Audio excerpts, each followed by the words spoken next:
Opa, com licença, estou entrando aqui na sua futura moradia aqui em Manaíra, apartamento de 3 dormitórios com varanda, que eu quero mostrar esse apartamento posição sul.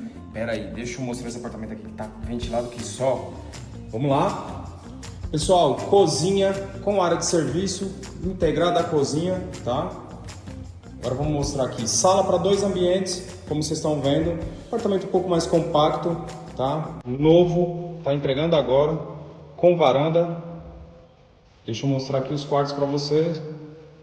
Esse aqui é a suíte. Banheiro da suíte.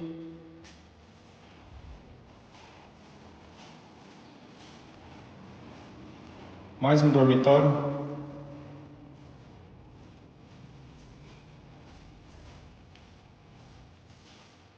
Dormitório.